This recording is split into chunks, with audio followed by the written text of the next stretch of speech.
Alhamdulillah Mas, tahun 2010-2011 awal Zahidah bangkrut. Oh, wah.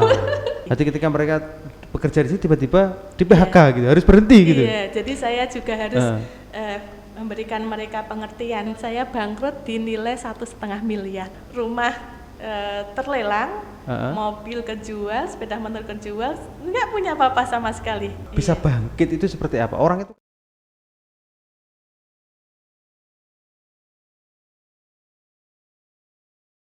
Assalamualaikum warahmatullahi wabarakatuh. Selamat sore sahabat Radar Bojonegoro.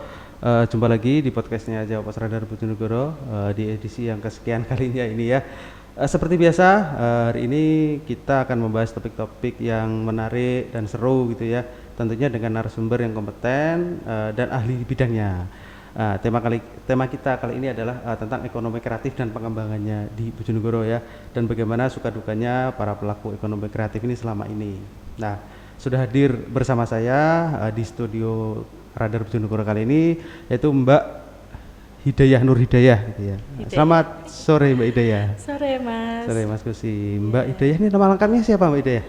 Nama lengkapnya Siti Nur Hidayah. Siti Nur Hidayah. Oh, tapi gitu. lebih banyak panggilnya Hidayah, tapi lebih banyak dikenal nama Mbak Zahidah. Oh Zahidah, brandnya Zahidah gitu brandnya ya. Zahidah. Oke, sahabat Radar Bojonegoro, Mbak Nur Hidayah, Siti Nur Hidayah ini adalah ownernya Zahidah Painting. Kalau dulu Zahidah Craft kalau nggak ada nama-nama gitu ya. Benar. Zahidah Painting. Dan Mbak Zahidah ini adalah juga ketua Paguyuban Kang Yune Bojonegoro. Mbak Hid ini Kang Yune tahun berapa? Kalau saya sudah lama ya Mas Mas Kosim. Kosim. Tahun berapa? 96, 94 dan itu lagi juara satunya tahun 96. Oh, tahun 94 terus 96 itu juara satu. Saya masih SD Mbak. Masih SD.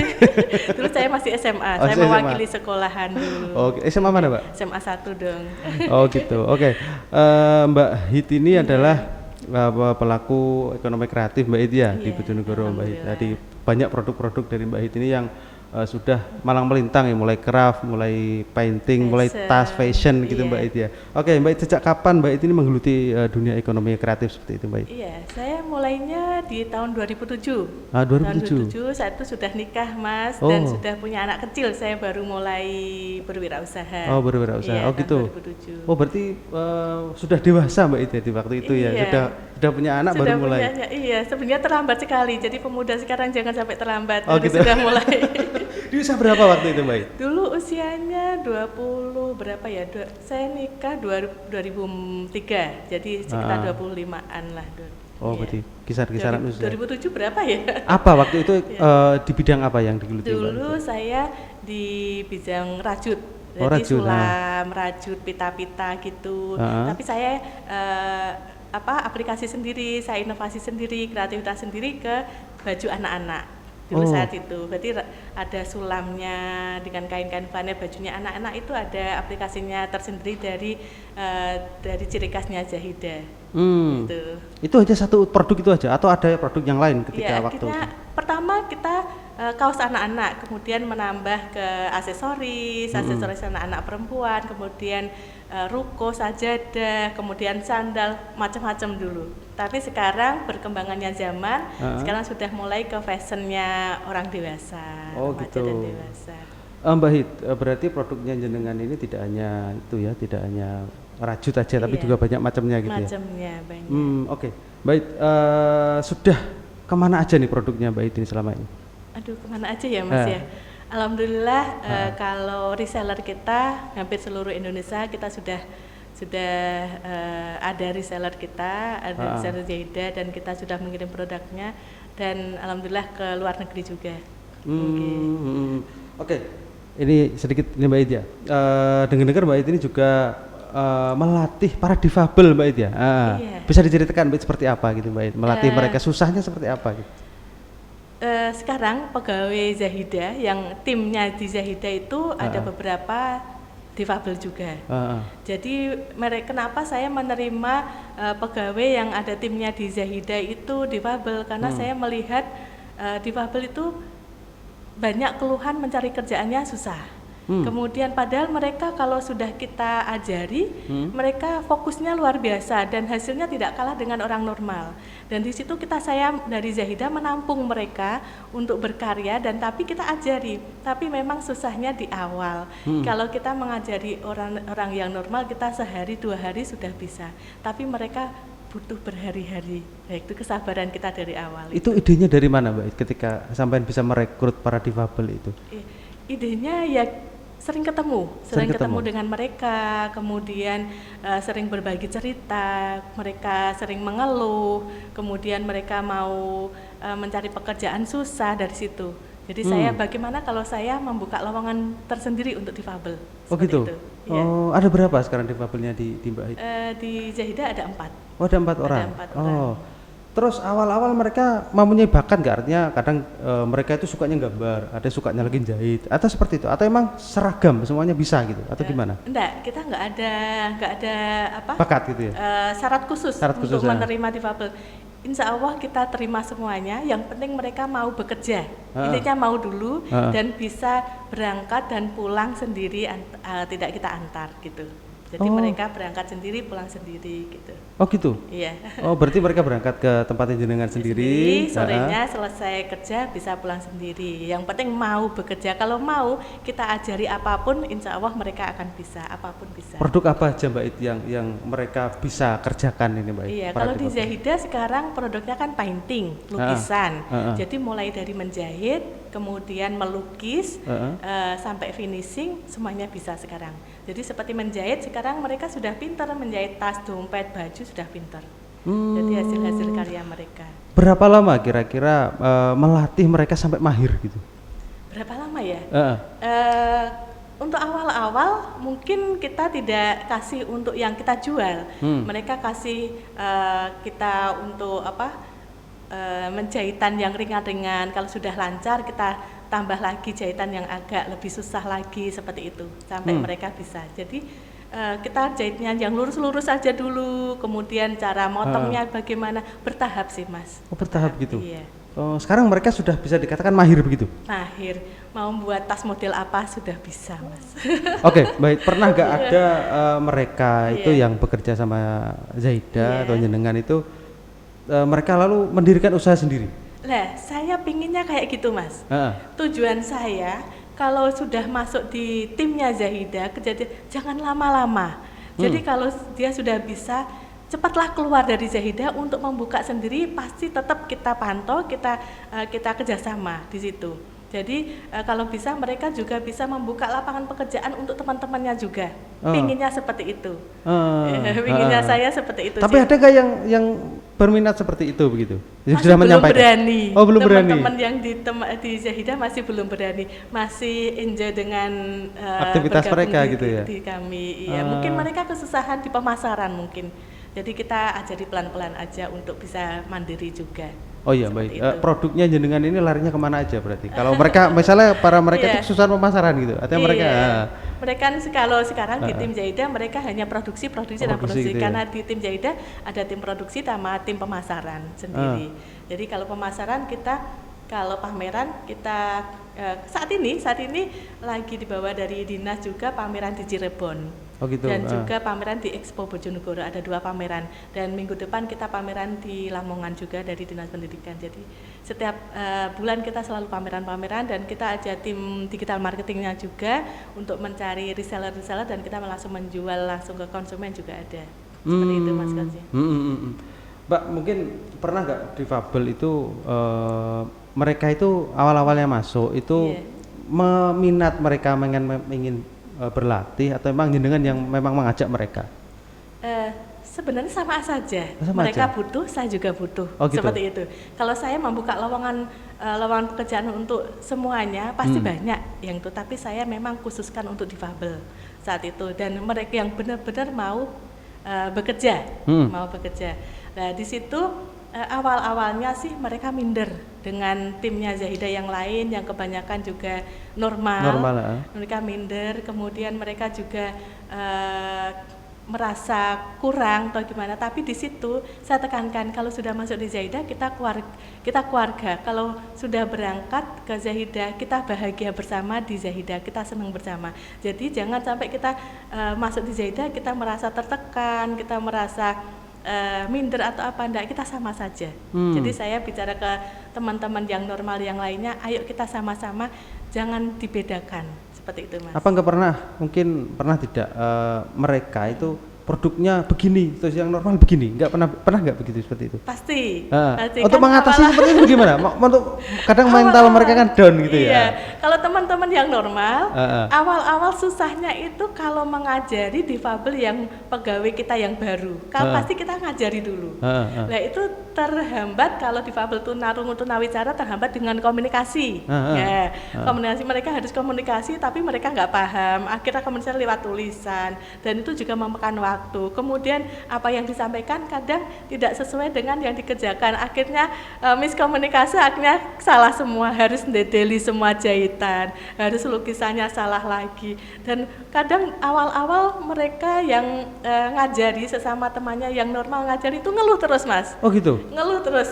Aduh Bu, ini gimana? Tapi saya di sini di Zahidah bukan cari uang saja untuk bekerja, tapi juga cari sabar mengajari mereka, cari bahagia, cari berkahnya. Kita ngajari itu bukan untuk berkahnya, bukan saya, tapi berkahnya juga untuk mereka. Jadi seperti itu akhirnya mereka harus sabar lagi, ngajari lagi.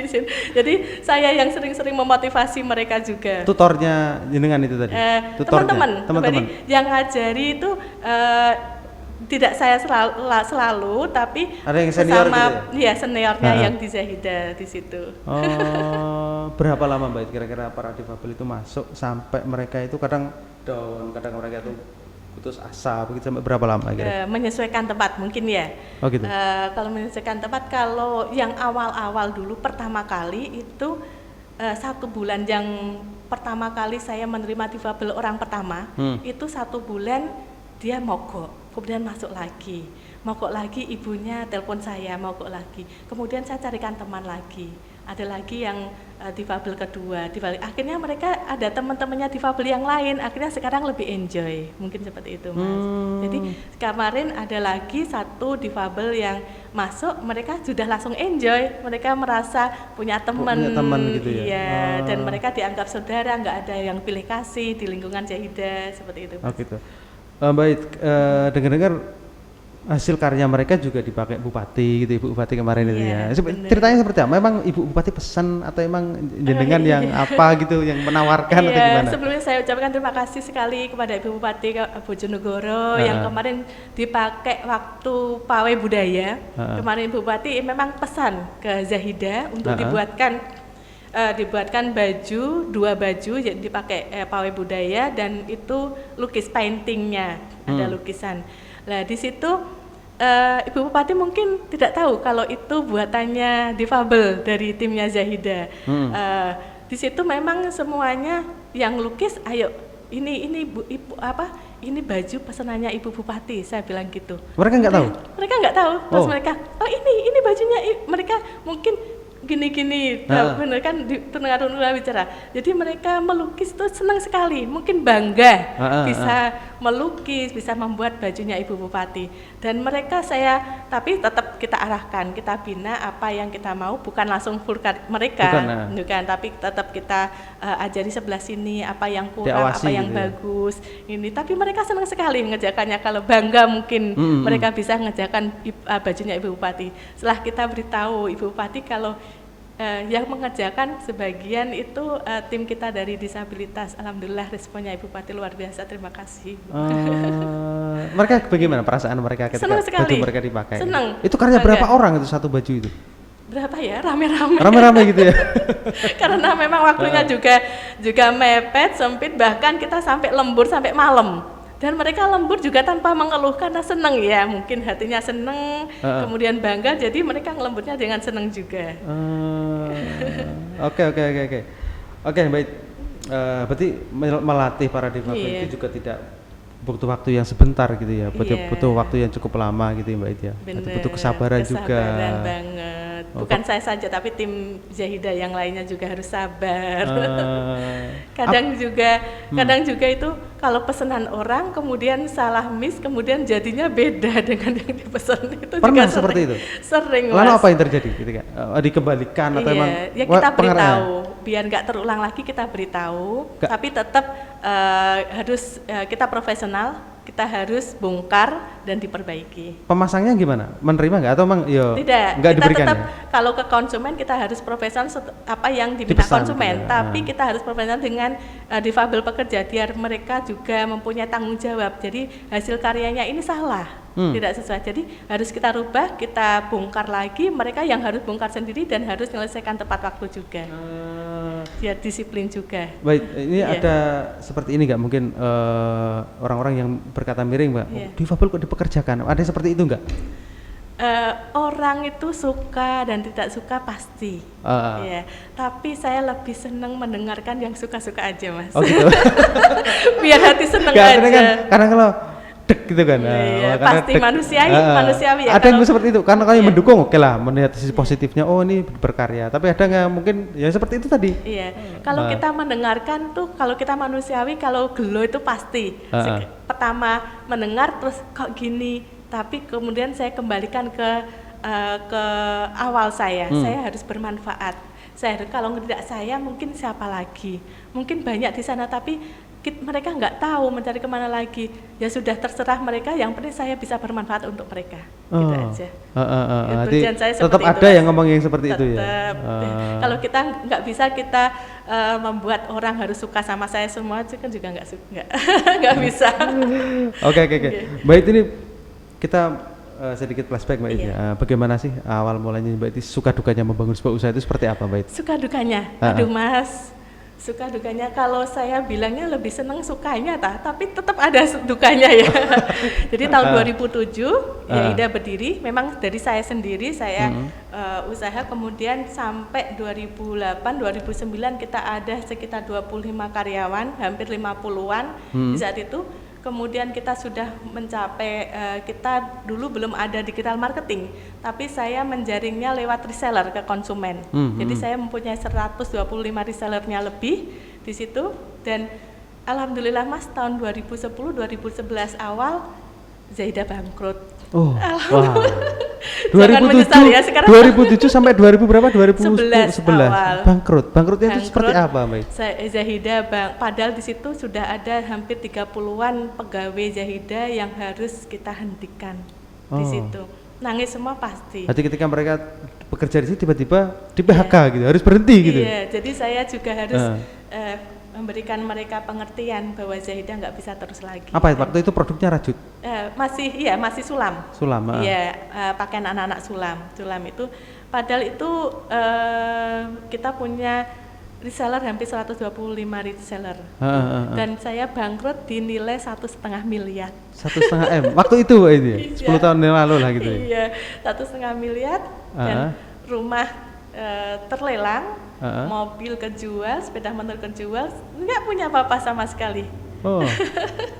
Dan alhamdulillah di situ saya tahun 2012 selesai semua permasalahan, saya bisa bangkit lagi, saya memulai lagi dengan painting ini. Sampai sekarang jadi mulai lagi tanpa modal. Oh, tanpa modal, Bay. Tapi sekarang sudah bisa mengembalikan rumah lagi, mobil lagi saya kembalikan yang lebih bagus tanpa kredit, Mas, sudah. Gitu. Kapok, Mas. Oke, baik. Mungkin cerita itu seperti apa, Mbak? Mungkin bisa bangkit itu seperti apa? Orang itu kadang-kadang bangkit saya sudah nggak mau di bidang itu, misalnya usaha apa gitu ya, bangkrut, ya sudah selesai bangkrut ya kita ganti yang lain. Tapi Mbak tetap seperti itu, pakai fokus itu. Saya melihatnya seperti ini. Saya usaha, saya senangnya di bidang apa? Gitu. Oh gitu. Senangnya saya di bidang fashion. Kalau dulu fashion untuk anak saya, sekarang fashion untuk saya seperti yang saya pakai seperti ini. Ya. Nah itu kalau saya menyenangi dulu, saya senang. Jadi di saat saya ada beberapa masalah di usaha saya ahli di bidangnya, saya senang dan saya tahu di bidang itu, saya lebih mudah untuk mengatasinya. Mungkin seperti itu. Tapi kalau saya nggak tahu, kemudian kalau ada masalah sedikit, saya harus mengatasinya gimana. Mungkin itu yang pertama. Passion gitu ya. Kalau passionnya juga, kemudian saya di bidang fashion. Fashion. Jadi lukisan. Kemudian saya juga suka gambar, jadi saya tuangkan di bisnisnya itu. Itu ya, berarti mulai dari yang dikuasai dulu Mbak itu ya? Iya, yang dikuasai dulu itu. Oke. Orang bangkrut itu kan artinya duitnya bangkrut kan gitu ya. Tapi orangnya jangan ya. Ya, jadi kalau dulu awal bangkrut gimana? 1,5 miliar. Apakah nangis? Itu pasti Mbak itu. Pasti nangis. Kemudian saya harus bagaimana? Apa yang saya lakukan? Tapi di situ semua ada hikmahnya. Memang Allah menakdirkan saya untuk bangkrut itu agar saya bisa ibaratnya itu kolam bak mandi saya itu sudah kotor sekali dari lumut-lumut, mau dibersihkan sama Allah, dikuras dulu uangnya, dikuras dulu airnya, kemudian digosok sampai mengkilat baru dikasih air jenis, mungkin seperti itu. Tapi dulu ya nangis Mas, tapi sekarang alhamdulillah sekarang Allah itu mau membersihkan, mungkin seperti itu, menggantikan yang lebih baik lagi. Oke. Jadi sekarang malah semakin melebar Mbak It. Alhamdulillah. Oke Mbak It. Mbak It ini berarti bergerak di bidang ekonomi kreatif Mbak It ya? Benar. Iya. Kalau melihat ekonomi kreatif saat ini seperti apa Mbak It? Kondisi seperti ini? Sangat luar biasa sekali Mas. Sekarang itu kemajuannya juga luar biasa sekali. Ekonomi kreatif bukan hanya di budaya, pariwisata bukan hanya itu, tapi produk-produk kerajinan, makanan itu juga kreatifnya luar biasa sekali. Apalagi bukan hanya orang-orang tua, tapi anak-anak muda sekarang tuh banyak-banyak yang bermunculan juga. Jadi mereka banyak muncul di bidang usaha ekonomi kreatif gitu Mbak It. Iya. Oke Mbak It.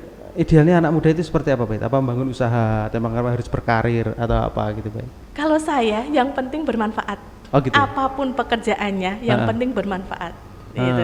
Bukan hanya bermanfaat untuk diri sendiri, minimal untuk diri sendiri, kalau bisa bermanfaat untuk banyak orang. Untuk banyak orang gitu. Jadi bisa membantu sesama gitu Mbak It. Oke Mbak It. Bagi yang sedang membangun usaha Mbak It, kan pasti mengalami pasang surut Mbak It. Apa kira-kira Mbak It punya tips nggak? Kira-kira bagaimana agar pasang surut itu kita tetap survive gitu Mbak It? Gagal itu biasa. Yang luar biasa itu bagaimana kita bisa bangkit dari kegagalan. Jadi tipsnya gimana Mbak? Yang dibangun itu bukan hanya usahanya, tapi karakter kita Mas. Seperti apa itu? Bisa dijelaskan? Karakter. Jadi karakter bagaimana kita bisa menghadapi semua situasi yang ada di usaha kita. Jadi bukan kita sebagai, kalau kita sebagai wirausaha itu, pengusaha itu setiap hari pasti ada masalah. Bagaimana kita bisa menyelesaikan masalah? Tapi kalau kita bisa menyelesaikan pekerjaan itu mungkin karyawan ya. Tapi kalau kita sebagai wirausaha mempunyai banyak pegawai karyawan, bagaimana kita bisa menyelesaikan semua masalah yang ada di usaha kita. Jadi kegagalan itu pasti.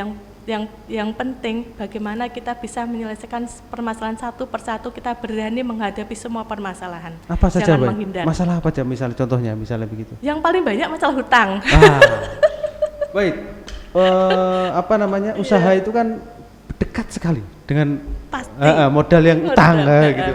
Apalagi kalau masalah hutang itu, kalau saya ditanya, bagaimana Mbak Hidayah untuk menyelesaikan masalah hutangnya kemarin ya 1,5 miliar, kok bisa selesai dalam 1 tahun, kok bisa tuntas dan bisa survive lagi dan lebih baik dan lebih jauh lebih baik dari kemarin.